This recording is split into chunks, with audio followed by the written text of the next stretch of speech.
In a statement, the DOJ says some of the documents contain untrue and sensationalist claims against President Trump that were submitted to the FBI right before the 2020 election. To be clear, the claims are unfounded and false. And if they have a shred of credibility, they certainly would have been weaponized against President Trump already. As well as damaging allegations about President Trump's knowledge of Epstein's paedophilia, there are other individuals who are also mentioned in the files. This email exchange between Epstein and the husband of the former British ambassador Peter Mandelson details a loan of £10,000 so Ronaldo Avila da Silva could train as an osteopath.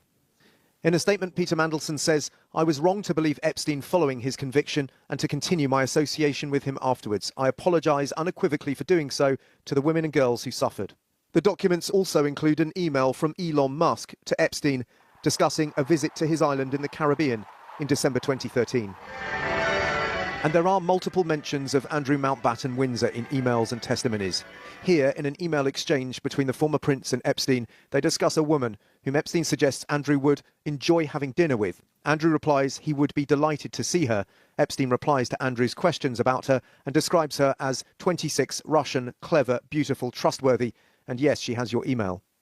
This email from Epstein to the Microsoft founder Bill Gates, after he tried to distance himself from Epstein, mentions that Gates implored Epstein to delete emails regarding an STD, sexually transmitted disease, and mentions Gates' request that Epstein provide him antibiotics that he could surreptitiously give to Melinda, Bill Gates' then wife. Tonight, Epstein survivors are demanding further transparency. I think at this moment in time, I'm not satisfied because prior to this, there was only 1% of the files that were released. And with this new 3 million documents that have been released, I don't believe it's got to be less than 5% still, which is incredibly embarrassing for the president to sign this bill in November, and we still haven't released not even half of what we need to see. Tonight, the Democrats claimed the White House is actively involved in burying the evidence by refusing to release all the material they hold. It's completely outrageous. It's crazy that they've released now what they're claiming 50% of the files, and they've said now that they're not releasing any more. And this continues to be a White House cover-up. Despite Donald Trump's best efforts to deflect attention, this is a scandal which simply will not go away, a crisis embroiling not just his administration, but also dozens of public figures around the world. And we can speak to Dan in Washington. So, Dan, what has been the reaction there to the release of these files? Well, I think, first of all, Gamal, the way that they have been handled by the Department of Justice has caused considerable alarm and outrage. They inadvertently put in the names of some survivors or their friends when they were supposed to be redacted. They were then forced to take those files down, redact the names and put them back up, including the first name of that Russian woman that was mentioned in the emails to Andrew Mountbatten Windsor. We've also had some reaction tonight from Bill Gates' spokesperson. He described the claims as being from a proven and disgruntled liar that are absolutely absurd and completely false. The statement goes on to say that they show the lengths that Epstein would go to entrap and defame. And the Department of Justice says these pages are all that will now be released. So is this the end of the matter?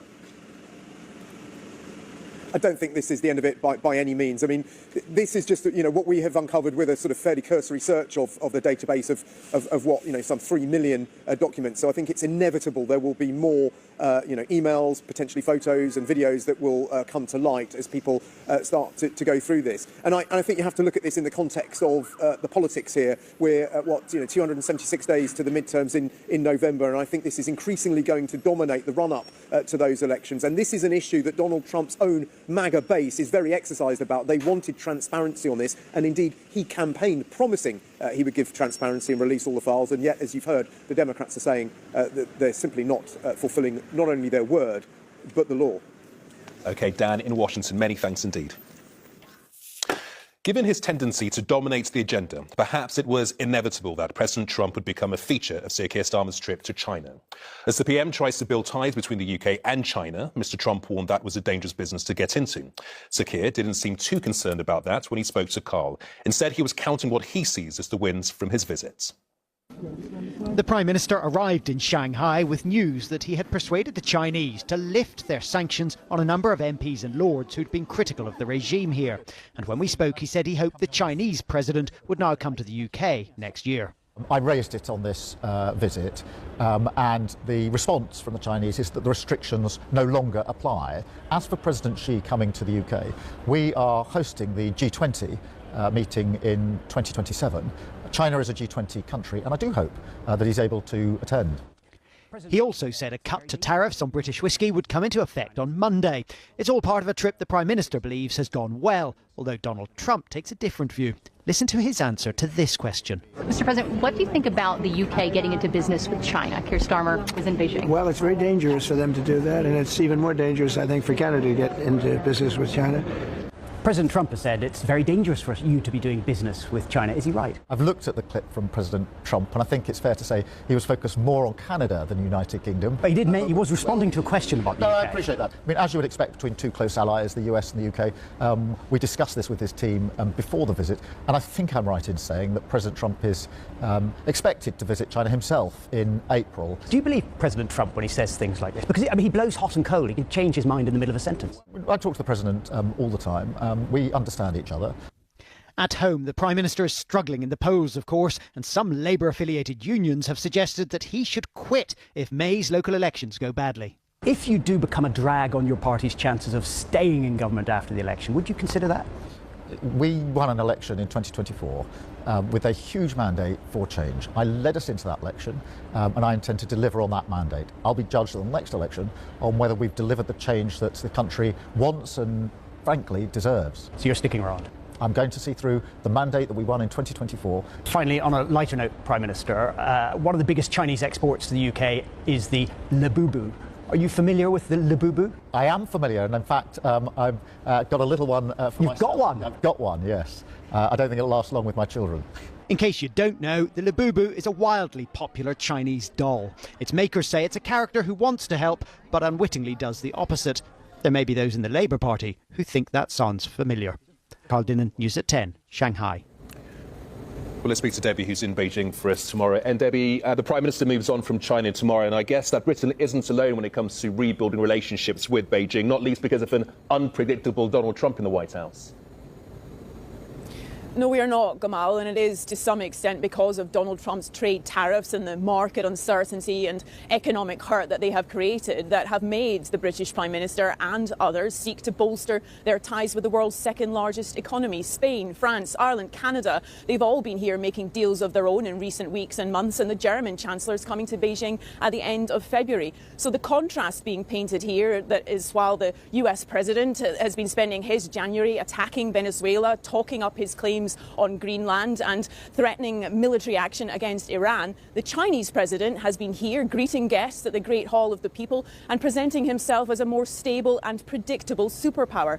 An astonishing 70% of the world's economies now trade more with China than they do with the US. Almost 60 countries have China as their top trading partner. So just think about the power and influence that comes with those trade relations in Africa, South America, the Middle East and here in Asia. Donald Trump has said to the Prime Minister that it's dangerous to come here to do business, but Keir Starmer has argued that from a strategic and economic standpoint it's dangerous to ignore China, and it's for those very same reasons that Donald Trump is actually coming here to Beijing in April.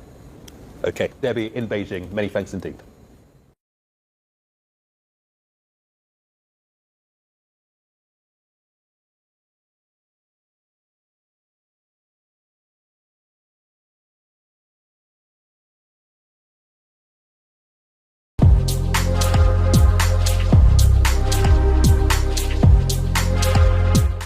It wasn't a red but a black carpet in DC last night for the premiere of the First Lady's documentary about herself.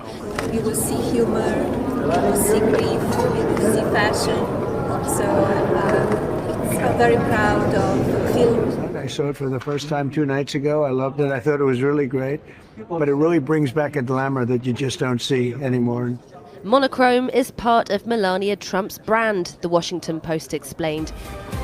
Its owner, Amazon's Jeff Bezos, should know. He, while planning widespread layoffs at the paper, shelled out an unprecedented $75 million for the Melania film. Hi, Mr. President. Congratulations. Did you watch it? I did not. Yeah, I will see it on the news. It's reported that Melania pitched the film to Bezos over dinner at Mar-a-Lago ahead of Trump's inauguration. And the trio have brought the film's director, Brett Ratner, back in from the cold. Several women accused him of sexual harassment and misconduct, which he denies, at the height of the Me Too movement. But these are different times. Hair, makeup. Here we go again. Now his documentary is not only the most expensive ever licensed and advertised, but released in cinemas worldwide, even if it's projected to make at most $5 million in the US on the first weekend of its release. Melania, however, has reportedly been paid $28 million for it. The generous sum didn't escape the notice of Trump's sworn enemy, late-night TV.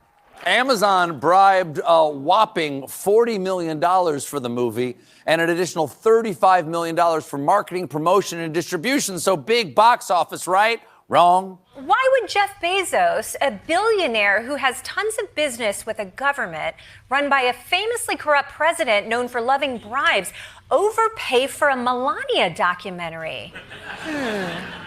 In 2013, Bezos bought the Post for $250 million, with the paper endorsing both of Trump's rivals for president, Hillary Clinton in 2016 and Joe Biden in 2020. But by the 2024 election, it chose to forego any official endorsement.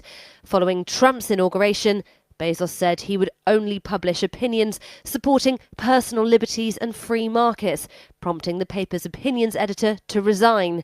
By then, the Melania documentary had already been filmed, triggering a bidding war from which Bezos emerged victorious, vastly outstripping Disney and Paramount, which owns ABC News and CBS. Trump has threatened to use government regulation to rein in media organizations that he feels are not being fair to him, whatever that means. And knowing that Trump is also in control of the Justice Department right now, I think that media organizations are making the calculated assumption that they won't win, even if Trump's lawsuits are frivolous. So they are willing to go along with his schemes and ideas for coverage. As the international juggernaut launched today, landing in cinemas across the UK, we spotted that 6 people had bought tickets at a South London viewing. Some were journalists, 2 were camera-shy Melania fans who told us no one understands how hard she works, but one man spoke frankly of his experience of the film. It's one of the most blatant pieces of propaganda I think I can imagine. It's the sort of thing you'd expect from like North Korea. Amazon, for its part, told us we licensed the film for one reason and one reason only, because we think customers are going to love it.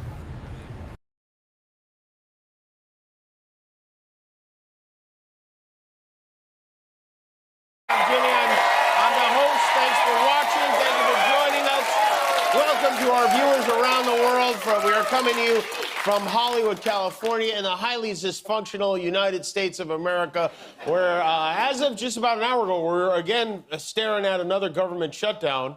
The last shutdown was only 2 months ago in November, went on for 43 days, and we almost wound up with another one because Republicans were reluctant to make an agreement that would require ICE to comply with the same rules that other law enforcement agencies have to follow. For example, not murdering innocent people. The Democrats were refusing to fund the DHS until that happened. The good news is they were able to make some kind of agreement without having to pull an all-nighter. Bad news is that means they had no excuse not to go to Melania's documentary premiere tonight. The good news is bigger than the bad news.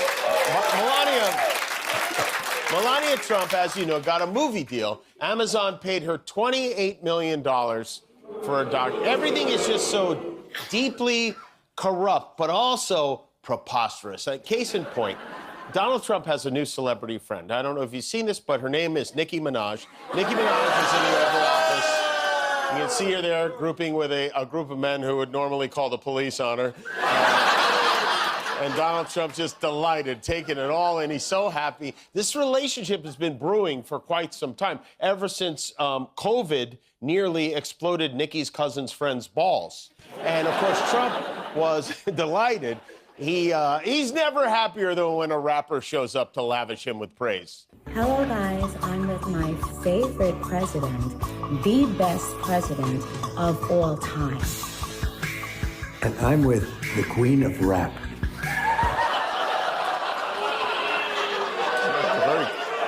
You know, in a better world, that would have been the open to a new reality dating show on VH1. Of course, this is all very puzzling, especially because of what's going on in Minneapolis. Nicki Minaj Not only is she not a U.S. citizen, she came here undocumented as a child from Trinidad. She is exactly who ICE has been rounding up. He invites her to the Oval Office. But if you're Nicki Minaj and you pledge allegiance to Orange Julius, it's different, I guess. It's so different, in fact, that Nicki Minaj is now in possession of a Trump gold card. There, she posted that. These are the visas Trump has been selling for $1 million a pop. If you buy one, you get lawful permanent resident status. But she didn't buy one. She said she got it for free. He gave it to her. She gets a gold card. He gets a famous black friend. It's what you call the art of the deal. But this is just nuts. Those cards are supposed to cost $1 million, which is crazy in and of itself. But also that money, it goes to us, not to him. He can't just comp someone because she kisses his big white ass. I mean, he really thinks that he owns the country. Is he going to start handing our stuff out now? Nikki, how do you like a monument? What do you want, Washington? No, Lincoln. Take a Lincoln. Or what about a nuclear weapon? You could use it on Cardi B. What do you think? You know what Obama used to give out? M&Ms. You go to the White House,